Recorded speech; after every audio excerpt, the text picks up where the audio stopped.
வணக்கம். அன்பும் அமைதியும் அருளும் வலிமையும் வளமையும் வாழ்வும் நேர்மையும் உண்மையும் புகழும் உங்களுக்கு உண்டாயிருக்கும்படியாக வாழ்த்தி ஆண்டவரும் மீட்பருமாயிருக்கிற தேவனுடைய திருப்பெயராலே இந்த வார ஞாயிறு சிந்தனைக்காக உங்களை அன்போடு அழைக்கிறேன்.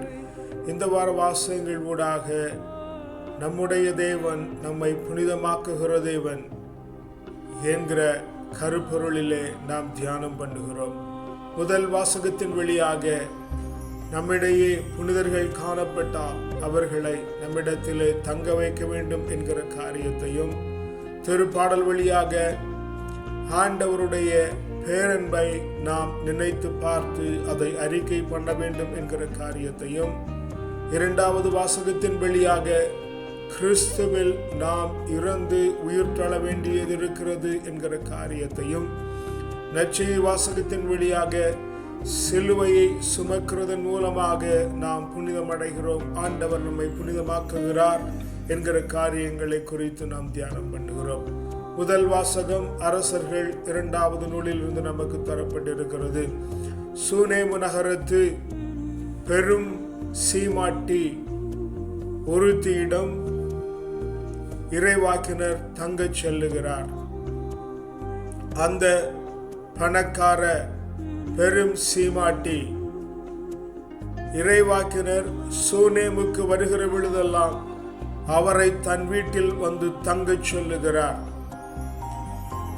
அவர் புனிதர் என கண்டு அவரை நம்முடைய வீட்டில் தங்க வைக்க வேண்டும் என்கிற முடிவு செய்கிறார்.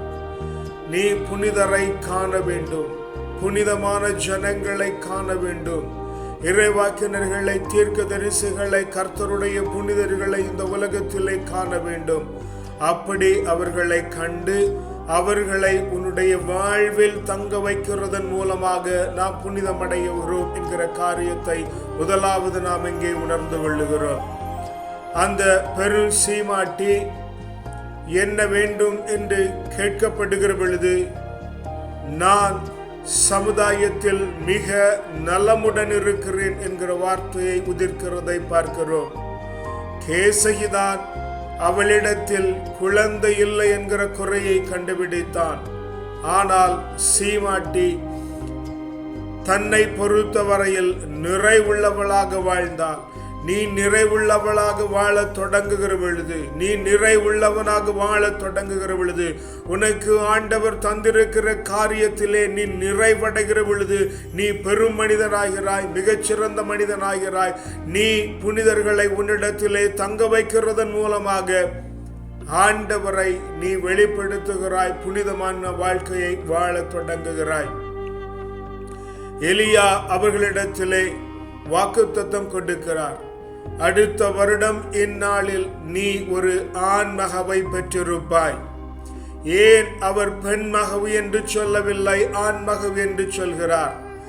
பெண் தெய்வீக வரம், ஆண் தெய்வம் கொடுக்கிறதற்காகவே அழைக்கப்பட்டவன். அதனால் தான் ஆண்டவரை பெரும்பாலும் இவர்கள் ஆண் வர்க்கமாகவே கொடுக்கிறார்கள். ஏனெனில் அவன் கொடுக்கிறதற்காகவும் வாரி இறைக்கிறதற்காகவும் கொடுக்கப்பட்டவன்.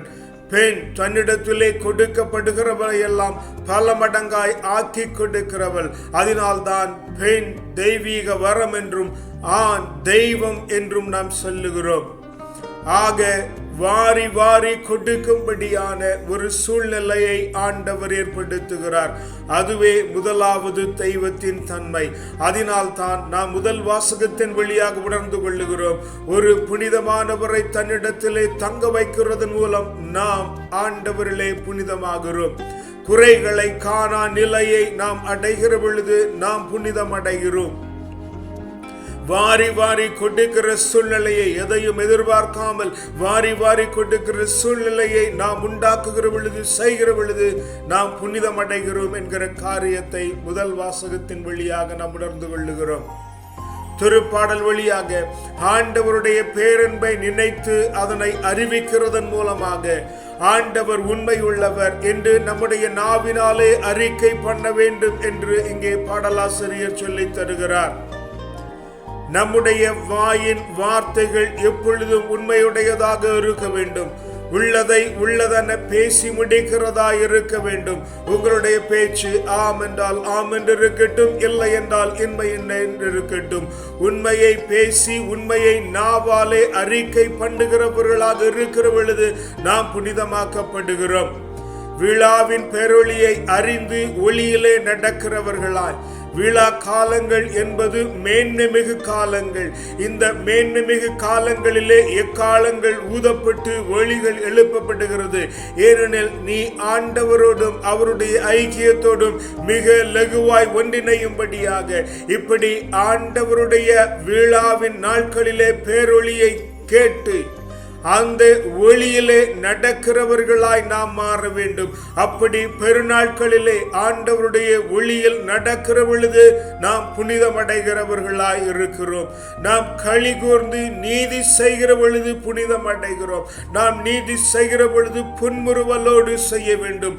ஆண்டவர் என்னை நீதி செய்யும்படியாக ஏற்படுத்தி இருக்கிறார் என்று சொல்லி அதிலே நான் கழித்து நியாயமானதை ஆண்டவருக்கென செய்கிறேன், மேன்மையானதை ஆண்டவருக்கென செய்கிறேன் என்று உணர்ந்து நீதியை களிகூர்ந்து செய்கிற பொழுது நாம் புனிதம் அடைகிறோம். ஆண்டவர் நமக்கு ஆற்றலின் மேன்மையை தந்திருக்கிறார்.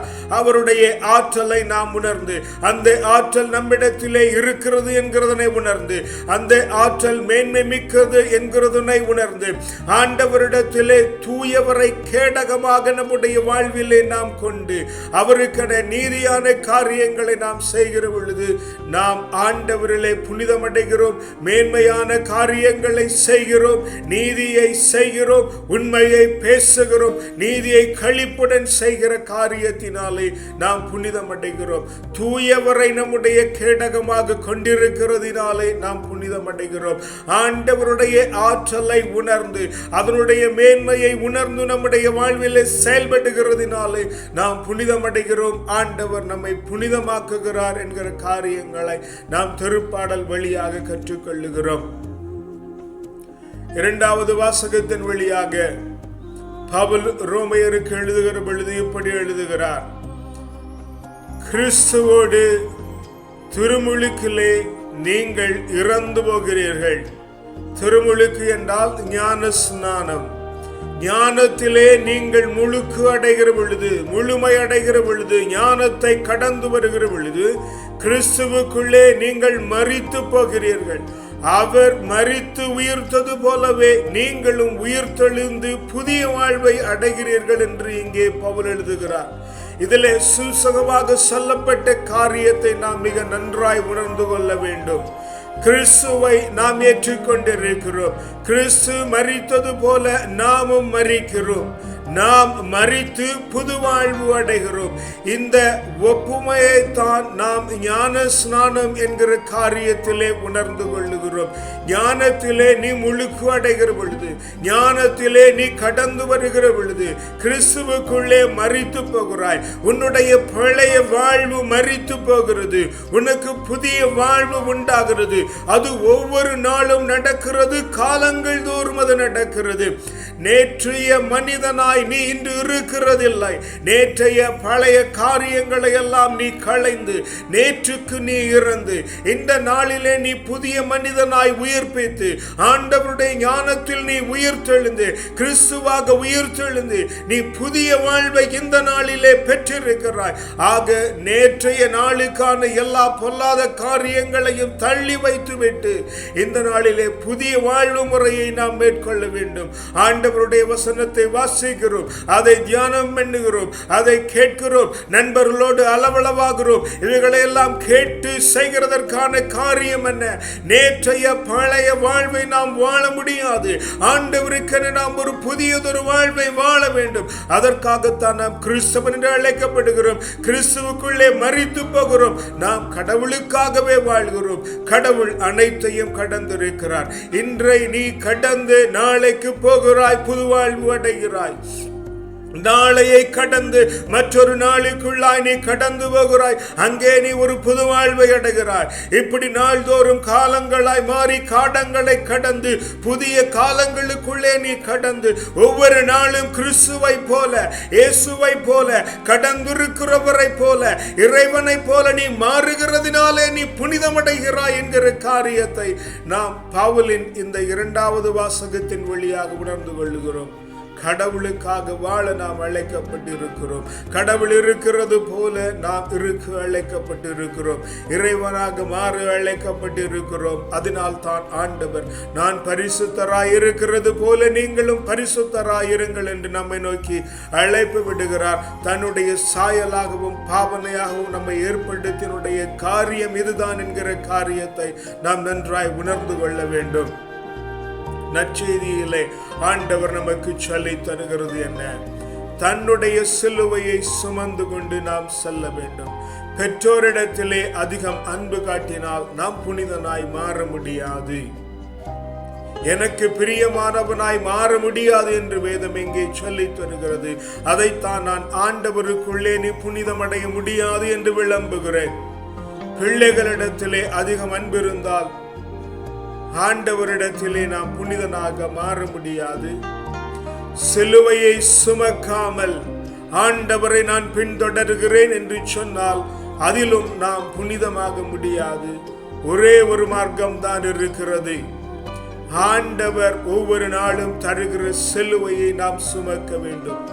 எவனெல்லாம் தன்னுடைய உயிரை காத்து கொள்ள வேண்டும்.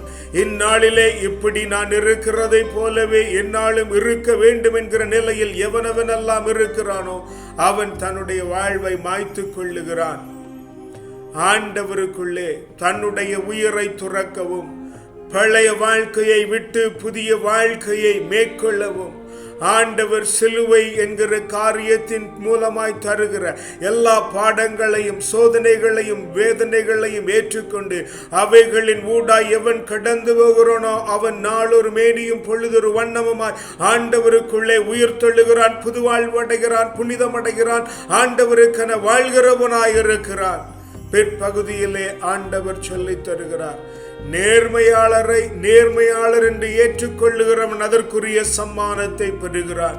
இறைவாக்கினரை இறைவாக்கினர் என்று ஏற்றுக்கொள்ளுகிறவன் அதற்குரிய சம்மானத்தை பெறுகிறான். ஆண்டவருடைய சீடன் இவன் என்று சொல்லி ஒரு தமிழர் குளிர்ந்த நீரை தருகிறவனும் அதற்குரிய பலனை பெறாமல் போகான் என்று வேதம் நமக்கு சொல்லித் தருகிறது. ஆண்டவருக்காக நாம் என்னென்ன காரியங்களை செய்கிறோமோ, ஆண்டவருடைய நேர்மையாளரை ஏற்றுக்கொண்டு என்று சொன்னால் இங்கே வருகிற போகிற மனிதர்களை ஏற்றுக்கொள்ளுகிறது இல்லை. அவர்களுடைய கொள்கைகளை, அவருடைய காரியங்களை, அவருடைய வாழ்வின் முறைமைகளை நாம் ஏற்றுக்கொண்டு அதற்கு நாம் நம்மை பணிக்கிற பொழுது நாம் அதற்குரிய பலனை பெற்றுக் கொள்ளுகிறோம். இப்படி நேர்மையாளராகவும் அவருடைய சீடராகவும் இறைவாக்கினராகவும் புனிதராகவும் நாம் ஆண்டவருக்குள்ளே புனிதமடைகிறோம். ஆண்டவரை போல மாறுகிறோம். சிலுவையை சுமக்கிறதினாலே மாத்திரம்தான் இந்த காரியத்தை இங்கே செய்ய முடியும் என்கிற காரியத்தை நற்செய்தியின் வாசகத்தின் ஊடாக நாம் உணர்ந்து கொள்ளுகிறோம். வேதம் நமக்கு மிகவும் தெளிவாய் சொல்லி தருகிறது. புனிதர்களை நம்மோடு தங்க வைக்க வேண்டும். அவருடைய புனித வாழ்வை நாம் ஏற்றுக்கொள்ள வேண்டும். குறைவுகளை காணாத நிலையிலே நாம் ஆண்டவரிடத்திலே காணப்பட வேண்டும். நாம் மகனாக மாற வேண்டும். வாரி வாரி கொடுக்கிறவனாய் மாற வேண்டும். ஆண்டவருடைய பேரன்பை, உண்மையை நாவாலே உரைக்க வேண்டும். களிகூர்ந்து நீதி செய்ய வேண்டும். அவருடைய மேன்மையின் ஆற்றலை உணர்ந்து நாம் நடந்து கொள்ள வேண்டும். தூயவரை கேடகமாய் கொள்ள வேண்டும். ஆண்டவருடைய விழா நாட்களிலே அவருக்கு பறைசாற்றுகிற வெளியிலே நான் நடக்கிறவர்களாய் இருக்க வேண்டும். கிறிஸ்துவுக்குள்ளே இருந்து ஒவ்வொரு நாளும் புது மனிதனாய் மாறி திருமுழுக்கு அடைந்து கடவுளுக்காக வாழ்கிறோம் என்ற எண்ணத்தை கொண்டு நாம் வாழ வேண்டும். அப்பொழுது நாம் புனிதம் அடைகிறோம். சிலுவையை சுமந்து ஒவ்வொரு நாளும் பாடுகளின் ஊடாய் கடந்து ஆண்டவர் தருகிற பாடங்களை கற்று ஒவ்வொரு பாடுகளும் பாடங்களை தருகிறது. அதனை கற்று தேறுகிற பொழுதெல்லாம் நாம் ஆண்டவரை போல மாறுகிறோம் என்கிற காரியத்தை நாம் உணர்ந்து புனிதம் அடைகிறோம். புனிதர்களாய் மாறுகிறோம். ஜெபிக்கலாமா? அப்பா பிதாவே, நல்ல நாளுக்கும் மேன்மையுள்ள வார்த்தைகளுக்குமாய் உமக்கு நன்றி சொல்லுகிறோம் ஆண்டவரே. தேவரீர் தாமே எங்களை முற்றிலுமாய் பொறுப்பெடுத்து ஆண்டவரே, கேட்ட வார்த்தையின்படி நடக்க கிருபை பண்ணுங்க ஆண்டவரே. புனிதர்களை எங்களோடு தங்க வைத்து ஆண்டவரே, எங்களுடைய வாழ்விலே புனிதம் அடைகிற ஆண்டவருக்கென வாரி வாரி கொடுக்கிற குறைவுகள் காணா மனநிலையை தேவரீர் எங்களிடத்திலே உண்டு பண்ணுகிறதுனால நன்றி சொல்லுகிறோம் ஆண்டவரே.